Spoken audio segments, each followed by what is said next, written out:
인정사정 볼 것 없다 글로벌 복수 19, 14위로 가겠습니다. 독일인 600만 명을 죽여라. 디 어벤져스. 세계 2차 대전이 한창이던 1941년 여름. 유럽 동북부 리투아니아의 수도 빌니우스에 있는 유대인 거주마을 게토에선 끔찍한 유대인 대학살이 벌어지고 있었는데요. 아버지, 저 먼저 여기 탈출할게요. 우리 다시 꼭 만나요.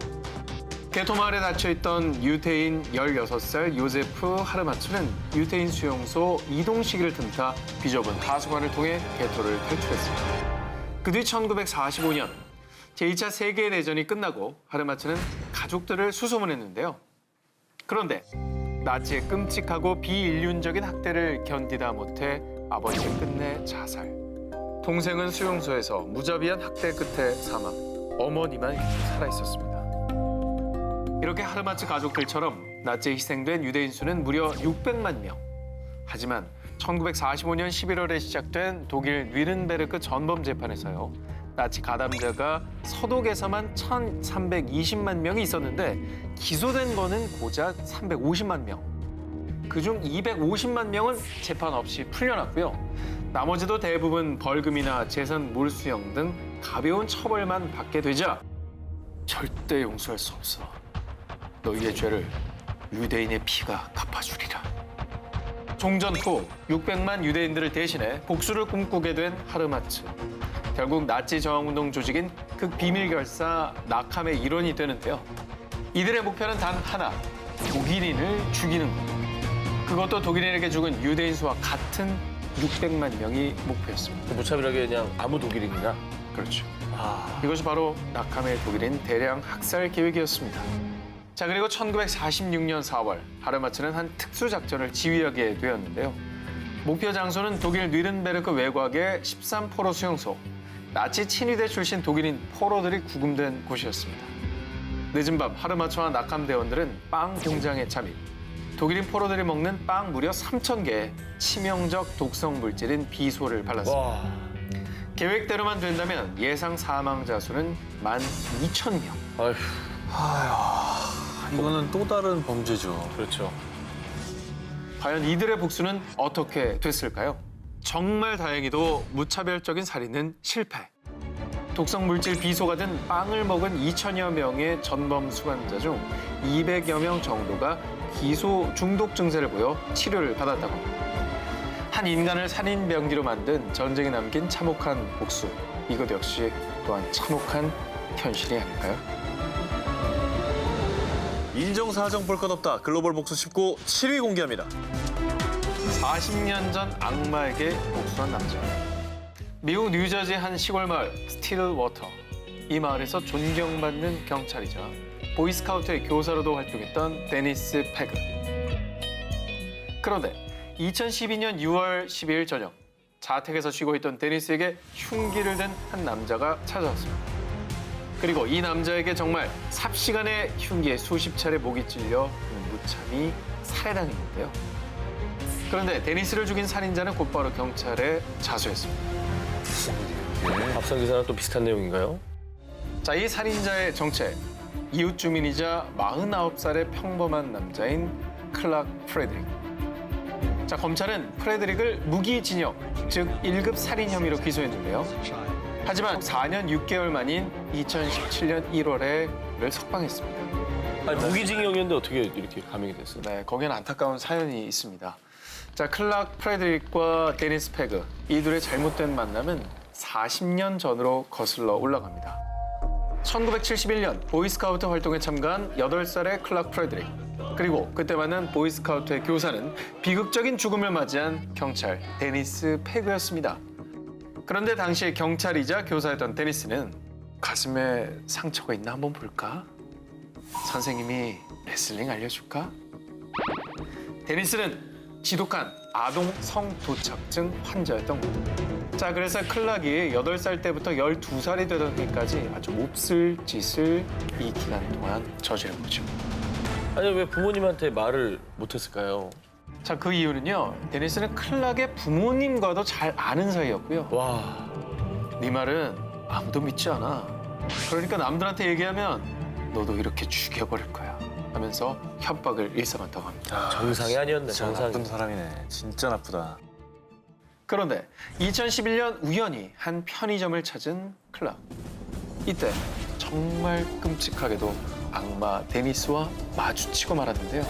그때 그의 옆에는 한 소년이 같이 있었던 겁니다. 오! 아, 그는 마치 자신의 어린 시절을 보는 듯 끔찍한 기억들이 소환됐고요. 증오심이 다시 되살아났습니다. 그래서 결국 2012년 6월 12일 그 뒤 복수의 칼로 응징을 하고 말았다고 합니다. 역시 비극적인 또 결말로 마무리가 되네요. 네. 자, 비록 끔찍한 살인을 저질렀지만 검찰 조사를 받으면서 클락의 범행 동기가 하나 둘 밝혀졌고요. 이후 상황은 대반전. 프레드릭의 형량이 감형된 겁니다. 자, 인간의 탈을 쓰고 절대 해서는 안 될 아동 성범죄. 정말로 다시는 일어나지 말아야 할 사건입니다. 인정사정 볼 것 없다. 글로벌 복수 19, 6위를 공개합니다. 성직자의 탈을 쓴 성범죄자. 지난 2017년 12월 27일 SNS에 올라온 한 영상을 보여드리겠습니다. 이 사건은 인도 북부에 위치한 우타르 프라데시주 브린다반 마을에서 있었던 일입니다. 뭔가 이 마을에 좀 큰 잘못을 저지른 사람인 것 같은데요. 바지가 안 입은 것 같아요. 사람들에게 머리채를 잡힌 채 매타작을 당하고 있는 사람은 성직자 에? 바바 바스테프 시아스트리. 그리고 그를 때리는 사람들은요, 브린다반 마을 사람들이자 그의 신도들이었습니다. 이 마을에서 10년 동안 성직자로 생활했던 바바 바스테프 샤스트리가 공공의 적이 된 사연, 3개월 전으로 거슬러 올라가 보겠습니다. 인도 서부의 마하라슈트라주에 사는 두 소녀는요, 힌두교 3대 경전 중 하나로 손꼽히는 바가바드 기타를 배우러 브린다반 마을을 찾았습니다. 그런데 이때 성직자 샤스트리는 이 소녀들에게 한 가지 제안을 합니다. 너희들 지낼 곳은 있니? 내 수행지에서 같이 지내는 건 어때? 무료로 교육도 받을 수 있고 말 잘 들으면 유학도 보내줄 수 있어. 무상 교육을 받을 수 있다는 말에 두 소녀는 성직자 바바 바스테프 시아스트리의 수행지에 머물게 됩니다. 이곳에는 다른 소녀들도 많았다고 합니다. 그런데 이게 웬일입니까? 실상은 너무나 생각했던 것과 달랐습니다. 참된 수행과 교육은커녕 외부와는 철저히 차단된 삶을 강요받았고요. 시아스트리는 소녀들에게 걸핏하면 심한 구타뿐 아니라 상습적으로 이 소녀들을 성폭행하기까지. 진짜 나쁜 놈이네요. 성직자라는 사람 저렇게 해도 됩니까? 정말 나쁜 놈이다. 악마네요, 악마. 이렇게 무려 3개월간 정말이지 생지옥에 붙잡혀 살았던 소녀들. 그런데 정말 다행히도 한 부모가 이 사실을 알게 됐고요. 온 세상에 성직자 시아스트리의 추악한 이면이 드러나게 됩니다. 절대 씻을 수 없는 상처를 입고 인생을 송두리째 뺏겨버린 소녀들. 그래서 피해 소녀들과 마을 주민들은요, 당신은 우리 인생을 망쳤어. 당신도 똑같이 당해봐야 돼. 자신들이 당한 성적 학대와 구타를 그대로 복수로 되갚아준 겁니다. 인간의 탈을 쓰고 짐승만도 못한 짓을 저지른 시아스트리. 똑같이 당하는 순간 어떤 기분이 들었을지 묻고 싶습니다. 자, 이렇게 해서 저는 퇴근이고요. 인정사정 볼 것 없다. 글로벌 복수 19 3위 공개합니다. 전! 오! 아이! 2018년 2월 중국 산시성 한중시의 작은 시골 마을 난정현. 자정을 지난 야심한 밤에 비명소리가 온 마을을 울렸습니다. 70이 넘은 아버지 왕지신과 장남 왕샤오준, 그리고 막내 왕정준까지 왕씨 부자 셋은 목과 가슴, 배 등 온몸에 무자비하게 칼을 맞은 채 살해당했습니다. 아이고, 또 무슨 일이에요. 일가족을 다. 무슨 일이래요? 이 세 부자를 잔혹하게 살해한 남성은 지극히 평범한 35세 퇴역군인 장커우커우. 1996년 장커우커우와 왕씨 집안은 원래 우애가 좋은 이웃사촌이었습니다. 가족처럼 가깝게 지내던 두 이웃. 그런데 마을의 벼농사를 앞두고 책임자 위치인 도급자를 선정하는 과정에서 갈등의 골이 깊어졌습니다. 그러던 어느 날, 이 노인네가 정말! 언쟁을 높이던 왕씨 일가가 무심코 던진 나무 의자에 장커우커우의 모친이 머리를 맞았고 그만 그 자리에서 사망을 하고 맙니다. 어우, 이때 당시 장커우커우의 나이는 겨우 12살. 자, 그런데 사람을 죽이고도 왕실과는 처벌을 피하기 위해 당시 미성년자였던 셋째 아들 왕정준을 살인범으로 내세웠고요. 그 결과 무고한 사람을 죽인 대가는 고작 징역 7년형에 그쳤습니다. 그런데 그마저도 왕실과는 보석금을 내고 셋째 아들 왕정준은 3년 만에 출소했다고 합니다. 한편 한순간에 어머니를 허망하게 잃은 아들 장커우커우. 결국 그는 복수의 칼날만을 갈게 됐습니다. 18세에 군에 입대 특공무술을 연마. 자신의 인생은 모조리 버린 채 인생의 목표는 오직 복수. 그래서 결국 22년 만에 무고하게 죽은 어머니를 대신해 원수가 된 왕실가를 찾아 살해하게 된 것이죠. 그리고 억울하게 죽은 어머니의 복수를 마치고 나서야 자수를 하게 됩니다. 이 사건의 사연이 알려진 뒤 어머니의 복수를 위해 3명을 살해한 남자. 하지만 결코 범죄는 미화될 수 없다라는 내용으로 대서특필됐고요. 중국 전역에 씁쓸함을 안겨줬다고 합니다. 2014년 여성들의 울음과 비명이 이라크 전역에 울려 퍼집니다. 여자 포로들만 죄다 끌고 와. 아주 재밌겠구만. 살려주세요. 이슬람 극단주의 테러 집단인 IS는 쿠르드계 소수민족인 야지디족을 대량 학살, 5,000명 넘게 포로로 붙잡아갔습니다. 특히 여성들은 고문과 학살뿐 아니라 결혼을 강요받거나 성노예가 돼 삶을 이어가게 됩니다.